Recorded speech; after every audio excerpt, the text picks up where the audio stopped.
పొత్తు ఉండదని తేల్చేశారు వైసీపీ అధినేత జగన్. కేంద్రంలో హంగ్ వచ్చే అవకాశం ఉందని జోస్యం చెప్పారు. ఏపీకి ప్రత్యేక హోదా ఇచ్చే కూటమికి మద్దతిస్తామని స్పష్టం చేశారు. అన్న పిలుపు కార్యక్రమంలో భాగంగా తటస్థులు, మేధావులతో సమావేశమైన జగన్ 25 ఎంపీ స్థానాలను వైసీపీ గెలుస్తుందని ధీమా వ్యక్తం చేశారు.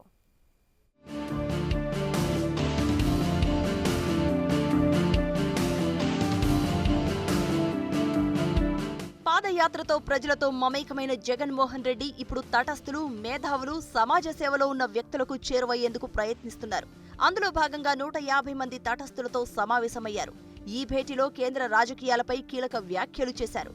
కేంద్రంలో ఏ పార్టీకి పూర్తి మెజారిటీ రాదని, హంగ్ తథ్యమని స్పష్టం చేశారు. ఈ పరిణామం ఏపీకి ఎంతో మేలు చేస్తుందని చెప్పారు. అలాగే వచ్చే ఎన్నికల్లో ఎవరితోనూ పొత్తులుండవని తేల్చేశారు. ఒంటరిగానే పోటీ చేస్తామని, 25 ఎంపీ సీట్లు గెలుస్తామని, కేంద్రంలో కీలకంగా వ్యవహరిస్తామని ధీమా వ్యక్తం చేశారు.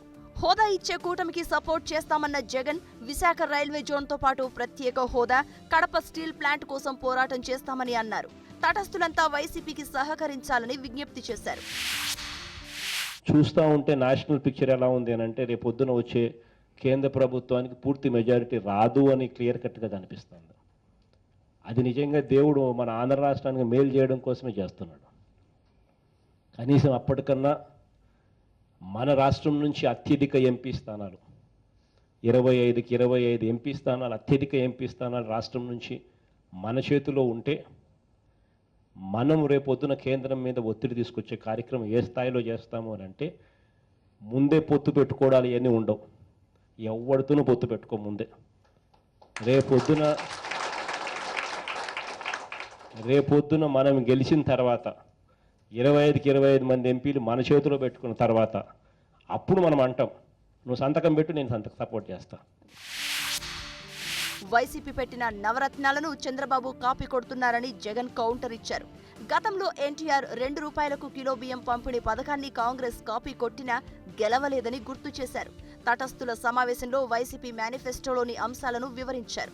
ప్రతి కులానికి తాము కార్పొరేషన్ ఏర్పాటు చేస్తామని జగన్ చెప్పారు. వైఎస్ఆర్ చేయూత ద్వారా 45 ఏళ్లు దాటిన మహిళలకు 4 ఏళ్లలో 75,000 ఉచితంగా ఇస్తామని చెప్పారు. గ్రామ సచివాలయం ద్వారా పరిపాలనలో విప్లవాత్మక మార్పులు తీసుకువస్తామని చెప్పారు. ప్రతి గ్రామంలో 10 మందికి ఉద్యోగాలు కల్పిస్తామని చెప్పారు. లోటస్ పాండులో మేధావులు, తటస్థులతో సమావేశమైన జగన్ వారి నుంచి సలహాలు, సూచనలు తీసుకున్నారు. హైదరాబాద్ లో ప్రోగ్రాం సక్సెస్ కావడంతో ప్రతి జిల్లాలో ఇలాగే సమావేశాలు ఏర్పాటు చేసి దాదాపు 70,000 మందిని ప్రత్యక్షంగా కలుసుకోవాలని జగన్ డిసైడ్ అయ్యారు.